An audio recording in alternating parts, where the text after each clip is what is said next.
दिल के बाजार में दौलत नहीं देखी जाती, प्यार हो जाए तो सूरत नहीं देखी जाती। सोनम मिल चुकी है। सोनम रघुवंशी जो लंबे समय से लापता चल रही थी, आखिरकार सोनम मिल चुकी है। गाजीपुर में सोनम मौजूद है। कई सारी बातें सामने आ रही हैं सोनम के मिलने के बाद। वो सारी बातें हम आपको बताएंगे और अब तक क्या हुआ है ये भी हम आपको बताएंगे कि आखिर सोनम गाजीपुर तक पहुंची कैसे। बने रहिएगा हमारे साथ, पूरा वीडियो ध्यान से देखिए। नमस्कार, मैं हूं आपके साथ अंशिका पाठक। इंदौर से नया कपल जो गया था हनीमून मनाने के लिए, पहले वो गुवाहाटी जाते हैं, गुवाहाटी के बाद वो शिलोंग जाते हैं, लेकिन अचानक से वो लापता हो जाते हैं। कोई फ़ोन नहीं लग रहा, कुछ संपर्क नहीं हो पा रहा दोनों से। बहुत सारी बातें सामने आ रही थी, परिवार वाले परेशान हो रहे थे।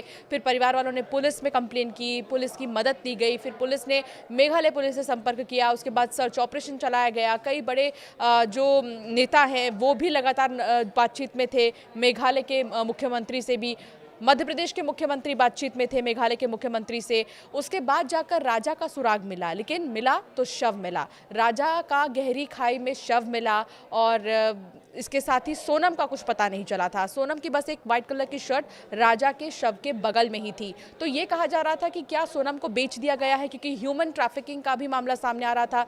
लेकिन हाल ही में आपको बता दें कि गाजीपुर से जो है सोनम को अभी मौजूदा समय में हिरासत में लिया गया है। इंदौर के बड़े ट्रांसपोर्ट कारोबारी थे राजा रघुवंशी, और सोनम के जो पिता हैं वो एक बिजनेस करते थे। उस बिजनेस का पूरा जो डेटा है, उस बिजनेस की पूरी जिम्मेदारी जो है वो सोनम के ऊपर थी। सोनम ही अपने पिता के बिजनेस को देखती थी। वहाँ कई सारे लेबर्स काम करते थे, कई सारे नौकर काम करते थे, जिनमें से एक था राज कुशवाहा। जी हाँ, राज कुशवाहा कौन है? सबसे पहले मैं आपको उसकी तस्वीर दिखाती हूँ जिस पर सोनम का दिल आ गया। ये है वो राज कुशवाहा, अगर आप देख पा रहे होंगे। ये है राज कुशवाहा और ये है विशाल चौहान। ये शख्स, ये है विशाल चौहान, और एक और शख्स है आकाश राजपूत। ये है वो आकाश राजपूत।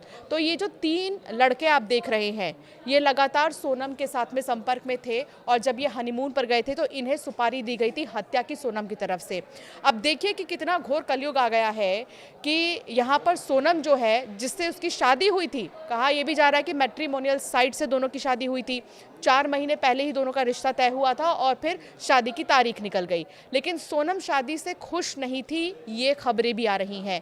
लगातार ये कहा जा रहा है कि सोनम शादी से मना कर रही थी, बावजूद इसके उसकी शादी करा दी गई। शादी करने के बाद जब दोनों हनीमून पर जा रहे थे तो सोनम ने ही 9 लाख रुपए बैंक से निकाले थे। इसके अलावा सोनम ने ही कहा था राजा रघुवंशी को कि वो गहने पहन कर चले। अब पूरे मामले को थोड़ा ध्यान से अगर आप समझेंगे तो आपको समझ में आएगा कि कैसे सोनम जो है वो किसी भी तरह चाहती थी कि राजा रघुवंशी को वो अपने रास्ते से हटा दे, क्योंकि उसके और राज के बीच में राजा रघुवंशी आ रहे थे। जिसके बाद सोनम ने इतना बड़ा प्लान रचा और सुपारी दी हत्या की, और फिर यहाँ पर हत्या हो जाती है राजा रघुवंशी की। अब आगे का प्लान क्या था वो भी समझिए। इस हत्या के बाद जो है सोनम चाहती थी कि इस पूरे मामले को वो एक लूट या फिर छीना झपटी, इस तरह के एंगल से जो है सोनम चाहती थी कि सारी पिक्चर जो है वो पोर्ट्रे हो। लेकिन ऐसा नहीं हुआ। क्यों नहीं हुआ? क्योंकि सोनम का जब सुराग नहीं मिल रहा था तो लगातार सीसीटीवी फुटेजेस खंगाले जा रहे थे। हर जगह पर पुलिस जो है बातचीत भी कर रही थी, सर्च अभियान चलाया जा रहा था। जिसके बाद देखा गया सीसीटीवी फुटेज में कि सोनम और राजा जो चल रहे हैं स्कूटी से निकलने के लिए, जब वो जा रहे होते हैं, होटल से बाहर निकलते हैं, तो 3 लोग वहां पर नकाब पहने मौजूद रहते हैं। 3 में से एक नकाब पहना मौजूद रहता है शख्स, और बाकी 2 ऐसे ही रहते हैं। जिसके बाद उन तीनों पर शक गहराया, उनसे बातचीत की गई। तो दूसरी तरफ सोनम जब जो है वो शिलोंग से सीधे गाजीपुर आती है और गाजीपुर में एक ढाबे पर बैठती है। ढाबे पर बैठकर ढाबा के संचालक से मोबाइल फ़ोन मांगती है और अपने भाई को कॉल करती है और कहती है कि मैं गाजीपुर में हूँ। डरी सहमी रोते हुए, ढाबा संचालक का ये कहना है कि सोनम बहुत डरी हुई थी, और फ़ोन पर जब वो बात कर रही थी अपने भाई गोविंद से तो वो बता रही थी कि वो गाजीपुर में है, और बहुत ज़्यादा वो जो है घबराई हुई सी नज़र आ रही थी। हालांकि गोविंद ने जैसे ही उसको पता चला कि सोनम जो है वो गाजीपुर में है, उसने फ़ौरन वहाँ पर पुलिस को बोला। फिर पुलिस ने सोनम को अभी हिरासत में लिया है, जिससे पूछताछ जारी है। पूछताछ का सिलसिला अभी ख़त्म नहीं हुआ है, पूछताछ अभी चल रही है। इन्वेस्टिगेशन के बाद ही समझ में आ पाएगा कि आखिर सोनम ने पूरी प्लानिंग कैसे की थी, या फिर इसका मास्टरमाइंड कौन था। कहा यह भी जा रहा है कि जो राज कुशवाहा है वो मास्टरमाइंड था इस पूरे ही हत्याकांड का।